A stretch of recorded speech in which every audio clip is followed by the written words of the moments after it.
Assalamualaikum warahmatullahi wabarakatuh. Alhamdulillah alladzi arsala rasulahu bil huda wa dinil haqq liyuzhirahu 'ala dini wa kafa billahi shahida. Asyhadu an la ilaha illallah wahdahu la syarika lah wa asyhadu anna sayyidana Muhammadan abduhu wa rasuluhu la nabiyya ba'da. Allahumma shalli ala Muhammadin wa ala alihi wa ashabihi wa man sara ala nahjihi ila yaumil qiyamah. A'udzubillahi minasyaitonir rajim. Bismillahirrahmanirrahim. Ya ayyuhalladzina amanu taqullaha haqqa tuqatih wa la tamutunna illa wa antum muslimun. Jamaah salat maghrib dimuliakan Allah Subhanahu wa taala. Insyaallah pada malam ini kita akan bahas awamilun najah. Awamilun najah. Pilar-pilar kemenangan. Pilar-pilar kemenangan. Awamilun najah. Pilar-pilar kemenangan. Ini kata ulama. Kalau saya kan bukan ulama, jadi menyampaikan kata ulama. Karena al-ulama warasatul anbiya. Pilar-pilar kemenangan itu yang pertama adalah al-iman. Iman. Jadi iman itu mutlak ya. Bagi kita yang beriman ya, bagi kita yang beragama Islam, iman itu mutlak. Makanya kenapa tahun 1945 itu kita menang. Salah satu di antaranya pilar yang pertama terpenuhi iman. Mayoritas Muslim di Indonesia saat itu 98%. Pada saat tahun 45 itu 98%. Hampir 100%. Jadi syaratnya adalah iman. Yang dimaksud iman itu seperti hadis arba'in, bahwa iman antumina billahi wa malaikatihi wa kutubihi wa rusulihi wa bil yaumil akhir wa tu'mina bil qadari khairihi wa syarrihi. Jadi para pendiri negara itu yakin benar karena mereka beriman. Bahkan kalau kita perhatikan, ya maaf ya, merdeka itu hampir 99% dilakukan oleh para ulama dan santri. Para ulama dan santri hampir 99%. Non muslim itu 1% juga mungkin enggak. Jadi mereka ini luar biasa. Karena merdeka itu jembatan emas ya. Jembatan, namanya jembatan itu kalau hanya jembatan doang gitu, nggak bakal bisa dirasakan kalau nggak dipakai. Jadi kembali tadi, iman ya, iman kepada Allah, malaikat-malaikat Allah, iman kepada kitab-kitab Allah, iman kepada Rasul-Rasul Allah, iman kepada hari kiamat, dan iman kepada takdir yang baik maupun yang buruk. Sampai Allah menyebutkan dalam surat Al-Anfal itu wa allafa baina qulubihim law anfaqta ma fil ardi jami'an ma allafa baina qulubihim walakinna Allah allafa bainahum innahu azizun hakim. Yang sedang surat Al-Anfal ayat 63 kalau salah. Al-Anfal surat 8. Dan dia Allah yang mempersatukan hati mereka, orang yang beriman. Walaupun kamu menginfakkan semua kekayaan yang berada di bumi, niscaya kamu tidak dapat mempersatukan hati mereka. Tetapi Allah telah mempersatukan hati mereka. Sungguh Dia Maha Perkasa lagi Maha Bijaksana. Kata Allah, "Lau anfaqta ma fil ardi jami'a ma allafta baina qulubihim, walakin Allah allafa bainahum." Sekalipun isi bumi, bayangkan, sekalipun isi bumi, seluruh dunia yang maksudnya isi bumi dijadikan anggaran untuk mempersatukan manusia, kata Allah tidak akan bisa. Tidak akan bisa. Yang bisa mempersatukan adalah iman. Walakin Allah bainahum. Sebenarnya Allah yang bisa mempersatukan hati-hati mereka. Dengan apa? Dengan iman. Muhajirin, Ansor itu bisa bersatu karena iman. Kita bisa merdeka karena iman. Perang Badar menang. Kalau lihat dari jumlah, mustahil itu menang. 300 ya, lawan 313 lawan 1000, dan yang 1000 itu senjatanya kalau sekarang itu mutakhir gitu, lengkap. Tapi dengan iman menang. Justru kurang imannya, agak menurun, yang maksiat gitu, menurun imannya, seperti perang Hunain hampir kalah, perang Uhud hampir kalah, hampir ya, pasukan pemanah itu tergiur dengan ghanimah ya. Tergiur dengan ghanimah seolah sudah menang, padahal Rasulullah sudah pesan-pesan dari awal gitu kan, hati-hati, hati-hati. Ternyata waktu itu Khalid bin Walid masih non muslim ya, masih kafir saat itu. Tiba-tiba datang pasukan pemanah, banyak yang berguguran meninggal dunia karena tidak disiplin. Jadi iman itu memang mutlak ya, harus dipegang. Kita harus disiplin juga. Harus taat pada pimpinan ya. Sepanjang pimpinan tidak maksiat, apalagi Rasulullah tidak pernah maksiat kan. Rasulullah tidak pernah maksiat. Jadi kalau ada orang mengatakan Rasulullah pernah maksiat, itu gila, itu orang sudah gila. Yang gila bukan Rasulullah, yang menuduhnya yang gila. Di Rasulullah itu pasti benar karena dimaksud. Kalaupun salah nanti turun wahyu. Jadi iman ini memang sulit untuk dibayar. Tapi kalau karena iman ya, sekalipun isi bumi dijadikan anggaran, ini anggarannya kecil, nggak bakal bisa. Anggaran besar pun seluruh dunia dijadikan anggaran, seluruh bumi dijadikan anggaran, nggak bakal bisa. Kecuali Allah yang bisa bersatukan, yaitu dengan iman. Mereka itu kita sama-sama karena ngakunya Muslim ya. Karena kita ngakunya Muslim dan kita beriman kepada yang 6 arkanul iman, insya Allah kita ikhtiarkan seoptimal mungkin untuk bisa menang. Pilar yang kedua ya, al-ikhlasu, ikhlas. Jangan datang ke paranormal ya. Lawannya ikhlas kan? Lawannya ikhlas syirik ya. Al-ikhlasu al-munafi lisyirki. Lawannya ikhlas adalah syirik. Bukan syirik iri kan? Kalau syirik iri bukan lain lagi ya. Iri itu bahasa kita ya. Syirik ini syirik bahasa Arab. Syirik itu ada dua ya. Dua-duanya tidak boleh. Pertama syirik besar, yang kedua syirik kecil. Apalagi syirik besar gitu. Kalau syirik besar ya murtad pelakunya. Ingin dapat jabatan, datang ke paranormal, datang ke dukun. Datang ke dukunnya aja udah syirik. Ya, saya kata Rasulullah, man ata kahinan aw arrafan fasaddaqahu faqad kafara bima unzila ala Muhammadin sallallahu alaihi wasallam. Man ata kahinan, barang siapa datang ke kahin. Kahin itu dukun, aw arrafan atau paranormal. Paranormal itu orang yang sok tahu. Namanya juga sok tahu ya. Sok tahu ya. Arrafan fasaddaqahu bima yaqul, dan dia membenarkan apa yang dikatakan oleh paranormal yang datang tadi, membenarkan ya. Beda dengan orang datang ke paranormal ingin tahu kondisi paranormal, itu tidak ada masalah itu. Ini membenarkan ucapan paranormal itu dan ditaati.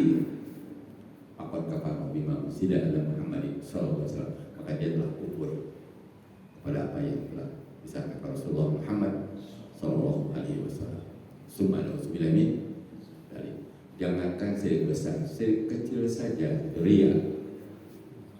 Itu perang Hunain itu coba lihat.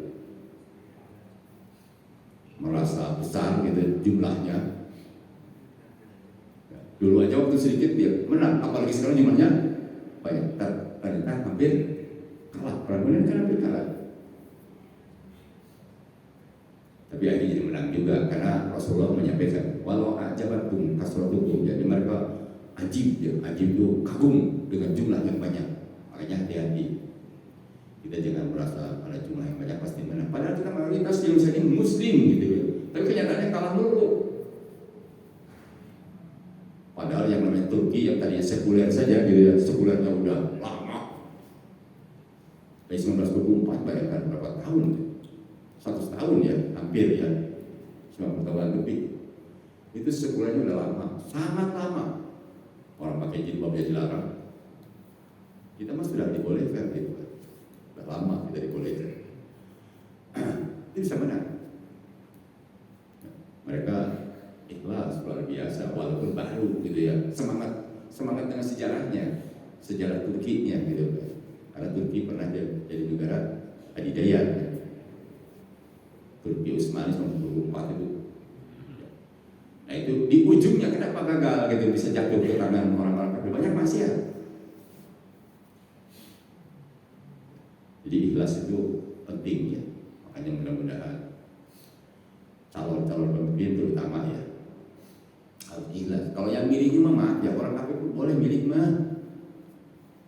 Ya orang kafir suaranya ke kita nggak apa-apa, suaranya mah gitu kan. Kitabnya terutama yang dipilihnya. Terutama yang dipilihnya ya. Kalau ada 3 calon menjajak calon presiden itu ada 4 calon ya yang terbaik lah. Saya ngikutin ini aja lah ketua yayasannya. Ketua yayasan siapa calonnya sih? Nah itulah pilih aja dia. Ya. Pilih aja, insya Allah. Jangan nyari-nyari yang tidak jelas ya. Nyari yang jelas saja. Mudah-mudahan menang kan gitu. Ya, kita ingin kan menang.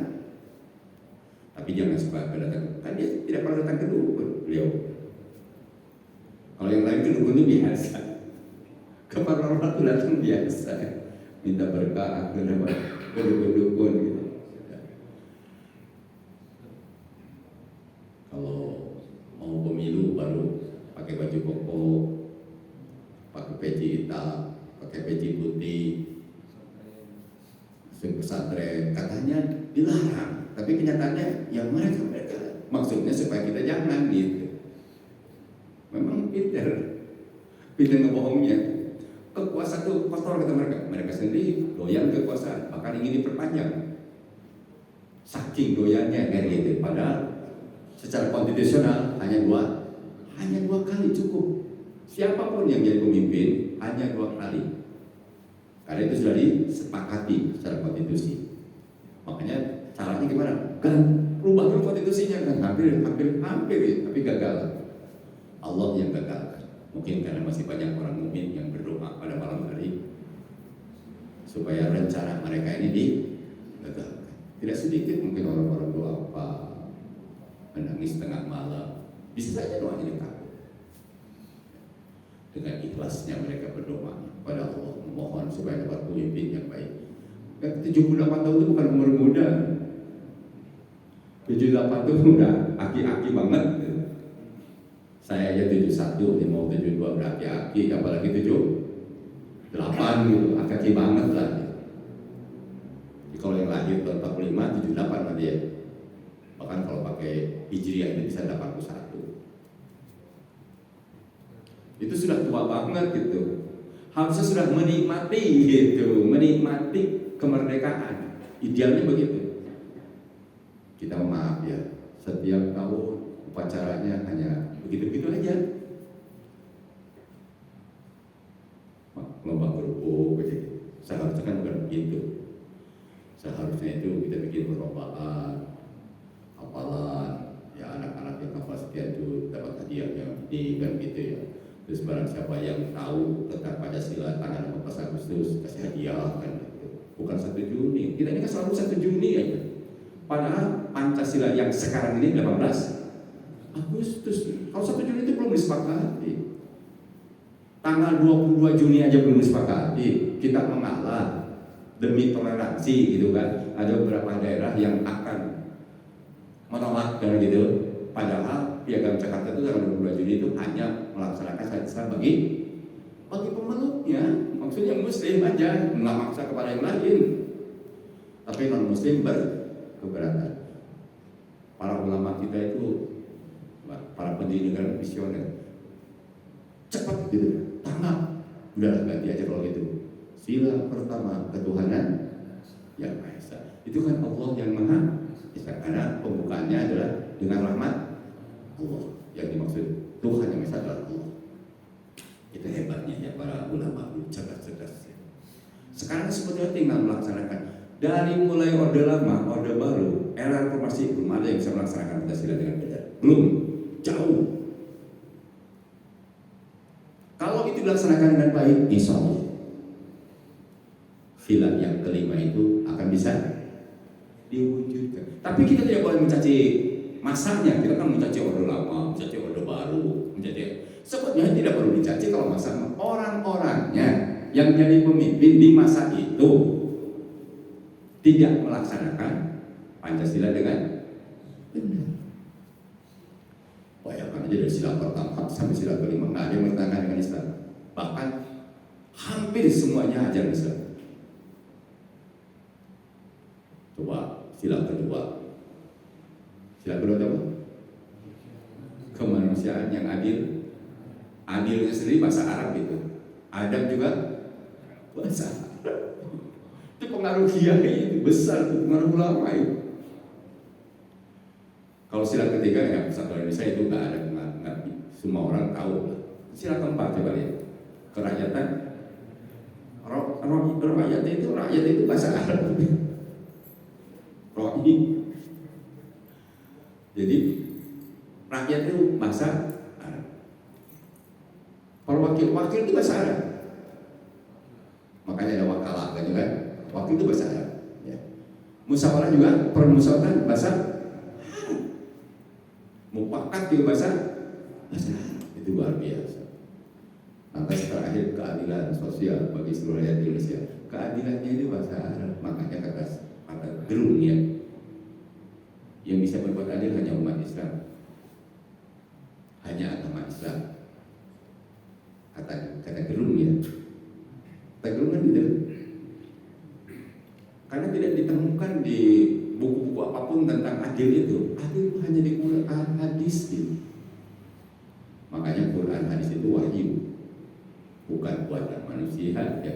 Kebenarannya pasti iya mutlak benar. Jadi ikhlas mutlak ya. Yang ketiga ini al-hamasah, pakai sin kecil ya. Al-hamasah itu. Kalau kali belakang dibacanya al-hamasah itu, tapi kalau kita bacanya al-hamasah. Al-hamasah itu artinya semangat. Semangat yang menggebu-gebu. Biasanya anak muda. Makanya kata Mahfud MD biasa pakai istilah Mahfud MD. Merdeka itu kan tadinya kan Jepang maunya tanggal 24. Yang gitu Agustus. Hadiah. Bukan Rasul terima kan, Pak Atas sudah terima, tapi anak muda menolak kan gitu. Tanggal 17 Agustus harus mereka maka diculik bukan dengan buatan oleh anak-anak muda. Makanya yang punya hamasah itu kemauannya menggelora itu anak-anak muda. Tapi kita juga walaupun laki-laki harus semangat. Karena yang membuat semangat itu ruh, bukan jasadnya. Makanya para pendiri negara itu biasa ya, bangunlah jiwanya, bangunlah badannya. Bangunlah jiwanya, bangun. Yang berubah itu bukan jiwa, yang berubah itu adalah badan. Disebut tua itu badannya. Kalau ruhnya masih semangat gitu ya, walaupun sudah aki-aki masih bisa melangkahkan kaki ke masjid subuh walaupun agak dingin. Walaupun fisiknya kuat, masih muda, karena semangatnya enggak ada. Begitu subuh itu perangkal aja, tidur lagi. Jadi semangat itu penting. Makanya kita bisa merdeka karena semangat. Padahal dulu itu pakai kopi runcing, semangatnya luar biasa. Mokoknya sederhana, ish kariman, aumut syahidah, hidup mulia, mati syahid. Hamasah itu semangat, semangat yang menggebu. Biasanya anak muda pada umumnya, tapi kita walaupun laki-laki ya harus semangat, harus semangat. Tanpa semangat nggak bisa. Tanpa keinginan yang kuat pun nggak bisa. Harus punya keinginan yang kuat. Paling tidak dalam mimpi kita tahun 2024 Anies jadi presiden, kan gitu. Mimpi kan sekarang, yang mudah-mudahan 2024 jadi kejadian, kan jadi kenyataan. Nggak mustahil itu. Mimpi aja enggak. Saya mau memilih Ustaz, takut dosa. Sama yang jadi muslim yang soleh aja yang baik. Justru yang tidak pilih itu orang yang berdosa. Karena kalau tidak pilih pasti suara yang terbanyak yang bakal jadi. Itu pasti. Dan itu mereka hitung dengan liciknya gitu kan. Nanti suara punya di Bogor itu ada sekian juta ya gitu kan. Hak pilih umpamanya ya. Nah sekian juta itu kebetulan banyak orang muslim yang tidak memilih. Nah mereka tetap aja hitung gitu kan mereka seolah jumlahnya kan tidak melebihi orang. Hati-hati. Makanya kalau jadi saksi jangan, kalau jatuhnya hari Jumat, kalau jadi saksi jatuhnya hari Jumat. Ini kalau seandainya hari Jumat jatuhnya, nggak usah sholat Jumatan. Dia sholat ini aja, sholat jamaah. Bagi saksi ya, bukan untuk orang-orang. Bagi saksi yang jatuhnya hari Jumat. Kenapa? Itu rusuh itu. Nah ambil suara itu hilang itu. Dosa itu. Ini kan termasuk panggung kifayah. Kalau saksi kan baru kifayah, nggak semua jadi saksi kan. Jadi hati-hati, jangan menganggap remeh. Apa hubungannya si agama dengan masalah kekuasaan? Sangat berat. Kata Imam Ghazali, al-mulku wad-dinu tawamani. Al-mulku wad-dinu tawamani. Kekuasaan dan agama itu kembaran, nggak bisa dipisahkan.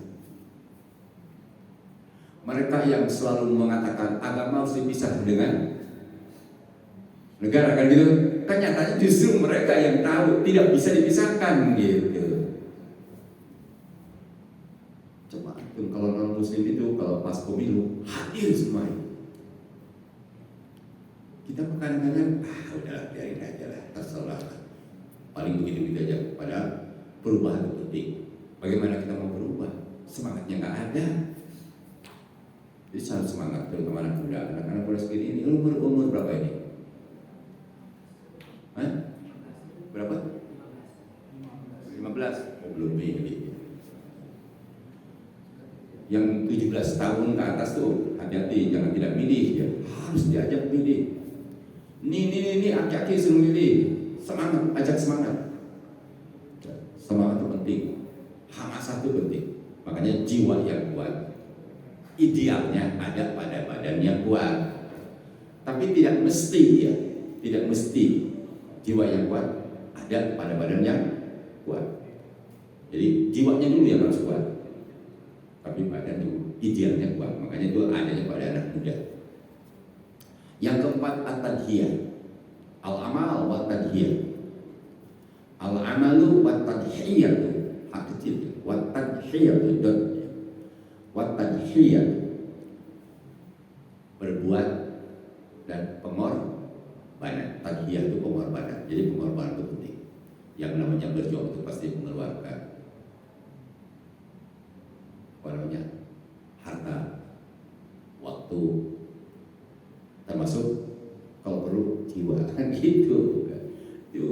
Jadi jangan dikira kalau pemilu itu seolah-olah itu hati-hati. Memang sengaja orang-orang sekuler itu mengajak kepada kita harus serius masuk pemilu. Padahal mereka tuh dengan tidak pilihnya hanya umat Islam udah tidak semangatnya, tidak beramalnya, tidak pengorbanannya, baru-baru ngorban, milih aja enggak bakalan Menang itu dengan izin Allah, tapi syaratnya harus dipenuhi tadi. Ya, syarat-syaratnya harus dipenuhi. Cuma kita ajak yang begitu bukan hanya muslim saja, yang non muslim itu kita ajak supaya ini yang benar. Karena pemimpin itu sangat menentukan. Kalau kata Ibnu Mujahid dalam kitab Al-Ihya Ulumuddin, ya, pemimpin itu menjaga agama, tugasnya. Agama apa saja harus dijaga. Kalau sudah jadi pemimpin, agama Islam apalagi mayoritas agama Kristen, agama Buddha itu harus bukan tadi udah di domba, bukan juga begini. Orang gereja disuruh ke masjid, orang masjid disuruh ke itu mau mencampur adukan antara hak dan batil. Yang dimaksud menjaga ini artinya seorang pemimpin itu harus melayani semua masyarakatnya. Yang milih dia, tidak milih dia, tetap aja harus dilayani. Jangan dibuat kayak banyak sekarang ya, yang milih dan yang tidak milih itu soal dibuat perpecahan di bawah, tidak dibiarkan pura-pura aja. Itu dosa ya. Dosa. Jadi kalau seorang pemimpin itu ya kayak Anies di Jakarta, siapapun tetap dilayani karena dia bukan gubernur. Jangankan Anies, Rasulullah itu di Madinah gereja tidak dihancurkan, wihara-wihara tidak dihancurkan di Madinah. Dibiarkan mereka melaksanakan agama sesuai dengan keyakinan masing. Itulah makanya para pendiri negara, kalau kita lihat pasal 29 ya, ayat 1 kan, bahwa negara berdasarkan ketuhanan yang Maha Esa. Luar biasa ya. Ini pendiri negara itu luar biasa. Negara berdasarkan ketuhanan yang Maha Esa. Jadi logikanya kan begini, kalau mafhum mukhalafah, kalau belajar kaidah usul fikih ya, bisa disadari pada pelajaran seperti mafhum mukhalafahnya, ya, mafhum mukhalafahnya, jadi tidak wajar orang yang tinggal di Indonesia yang tidak beragama Islam, Kristen, Buddha, Hindu, silakan. Kita tidak boleh membenarkan agama lain, tidak boleh. Tapi hak mereka untuk beragama, dan itu harus dijaga oleh seorang pemimpin. Tidak boleh liar gitu, tidak boleh larang. Kalau orang Kristen ke gereja, tapi jangan suka kebaktian di rumah tanpa pengetahuan masyarakat, itu bikin benar seperti itu. Suka mancing, bikin kebaktian. Itu kalau kita sih nggak boleh. Jadi kembali, jadi di Jakarta, di mana di Madinah itu orang non Muslim diperlakukan seperti orang Muslim. Cuma orang Yahudi itu memang karakternya pengkhianat. Kita juga banyak pengkhianat kan. Zionis kulit hitam, kulit sawo matang, banyak di kita. Tapi kalau kita Zionis itu kan seolah-olah adanya di Palestina, di Israel. Di kita juga banyak yang anti dengan Islam, pelecehan terhadap Islam. Itu termasuk Zionis. Zionis itu memang nggak benar ya. Jadi kembali tadi, pengorbanan itu sangat penting, terutama pengorbanan waktu. Jadi waktu milih itu kita datang, jangan sampai kita tidak datang. Sempatkan, kalau perlu duluan kan gitu ya. Kalau perlu sampai ujung kita nyaksikan, supaya jangan kecolongan. Orang-orang mereka itu siap segala-galanya gitu, karena mereka siap dibayar. Kalau kita kan bukan siap dibayar, kalau perlu kita bayar. Maksudnya kita urutan kan gitu untuk saksi gitu. Saksi ini kan biayanya besar itu. Saksi itu besar biayanya 300 ribuan kalau nggak salah, 250 ribu plus 50 untuk makan kalau nggak salah 300 per saksi. Bayangkan berapa gitu se-Indonesia ini, berapa saksinya? Ini luar biasa. Ini harus ada pengorbanan. Dulu itu bisa merdeka itu karena pengorbanannya luar biasa. Bahkan kalau Bapak perhatikan ya, Bung Karno itu rumah di Jalan Pegangsaan Timur nomor 56 itu hadiah dari siapa? Pak Marta, bapaknya yang sekarang itu yang siapa namanya? Itu yang pengusaha itu bapaknya dia hadiah itu Muslim itu ya, orang Arab gitu. Jangan anti Arab, sengaja memang anti Arab, anti Islam. saya juga muslim. Hati-hati, jualan biasa. Ya, kalau butuh waktu pemilu ya, kiai datangi, yang tidak bisa pakai jilbab. Nanti kalau sudah begitu joget lagi, ya biasa aja kan. Jadi nggak nyambung gitu ya. Jadi nggak nyambung. Jadi kembali tadi at-tadhiyah wal amal, al-amal wa tadhiyah itu penting.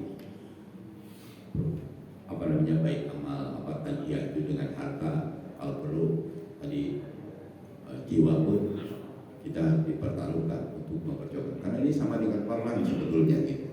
Ya. Karena kita menang dan kalah itu luar biasa. Pengaruhnya sangat besar. Yang bisa melindungi umat lain itu adalah kalau pemenangnya adalah orang yang baik akhlaknya.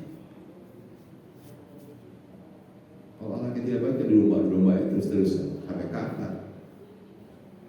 Dikit-dikit teroris kan gitu. Ya. Kita Islam itu paling anti dengan teror. Jangankan teror. Kita kalau lihat baca surat Al-Mu'minun saja. Qad aflahal mu'min alladzina hum fi sholatihim khashi'un walladzina hum 'anil lagwi mu'ridun walladzina hum 'anil lagwi. Orang yang beriman itu yang sholatnya khusyuk tadi, di antaranya adalah tidak berkata berbuat yang sia-sia, apalagi nyakitin orang gitu, membunuh orang gitu. Menyakiti aja. Maaf ya, ini jaket saya kan. Saya sobek di depan Bapak. Dilaporkan sama Bapak, nggak kena. Nggak ada unsur pidananya. Baju saya, terserah saya. Dalam hukum positif ya. Tapi dalam hukum Islam ada nggak? Saya dosa nih kalau bisa merobek baju saya. Jangan egois ya, baju saya terserah saya. Ya kalau sudah tidak mau pakai, kasih sama orang yang membutuhkan, kan gitu harusnya. Tapi dalam hukum positif itu nggak kena. Saya walaupun dilaporkan oleh Bapak, ya nggak bakal kena. Itu dalam Islam. Apalagi ngambil punya orang kan gitu. Yang punya sendiri nggak boleh. Bapak bakar rumah sendiri boleh nggak? Dan bisa nggak boleh lah. Rumah saya bakar terserah, nggak bisa. Istri sendiri dipukulin sendiri nggak boleh, lah. Jadi Islam itu tidak boleh buat teror. Bahkan ingat yang dulu kan, membunuh orang tidak sengaja saja harus bayar dia. Yang kedua harus apa? Ini membunuh tidak sengaja, maaf ya. Bapak bawa mobil ya, nabrak nenek-nenek umpamanya, mah bukan sengaja, mati nenek. Bapak harus datang ke ahli warisnya, kasih 1 juta ya gitu. Kata si ahli warisnya nggak cukup karena ini Yasmin rumahnya juga gede, gitu. Mintanya 200 juta. Ya itu bisa tawar berapa? Sekarang supir angkot namanya, Mak. Supir angkotnya sopan, baik orangnya kan gitu. Nabrak orang, tadi nenek juga ketabrak, bukan sengaja kan? Kata ahli warisnya, sudahlah bebas, ini kan takdir. Kamu jadi 50.000 ya susah. Bebas, kan bisa. Nggak usah masuk penjara. Jadi kalau masalah diat itu bisa nego, gitu. Bisa kompromi, tergantung ahli warisnya. Tapi dengan Allah belum selesai. Dia harus puasa berturut-turut 2 bulan. Yang terbunuhnya, yang jadi korbannya orang beriman. Orang kafir itu tetap sama. Pertama bayar dia, yang kedua harus puasa berturut-turut 2 bulan. Dalam rangka taubat pada Allah. Bahkan itu kan membunuh tidak sengaja, menghusur taubat. Apalagi jadi terorisme, teror orang. Tapi jangan kayak model Papua juga, kasihan, tentara kasihan. Kalau kata saya baca komentar Sulaiman Potok ya, mantan Kapais ya. Kata beliau itu, tentara dikirim ke sana itu namanya melanggar hak asasi. Kenapa? Tentara itu masih perang. Kok dikomandan oleh polisi gitu kan? Itu pelanggaran sebetulnya. Tentara itu tugasnya adalah perang, mempertahankan wilayah Indonesia, NKRI gitu. Kalau perang itu membunuh atau makanya dia banyak dibunuh, kasihan dia. Orang yang tidak boleh undang-undang hak asasi, kasihan gitu. Saya sependapat itu dengan Sulaiman Potok. Jadi kita banyak pelanggaran. Saya kira berhubung sudah. Jadi kita tetap ya. Kan sekarang belum boleh kampanye kan? Saya tidak kampanye, hanya ngajak aja. Jadi yang selalu surveinya nomor 3. Yang selalu surveinya nomor, dulu di DKI juga surveinya nomor 3. Alhamdulillah sekarang juga nomor 3. Biasanya insya Allah menang. Karena ketakutan mereka, kenyataannya masih juga wajar kata Anies, wajar juga. Biasanya kalau kebenaran kita pasti ada rintangan. Ya, mudah-mudahan Allah mengabulkannya dan mudah-mudahan menang. Assalamualaikum warahmatullahi wabarakatuh.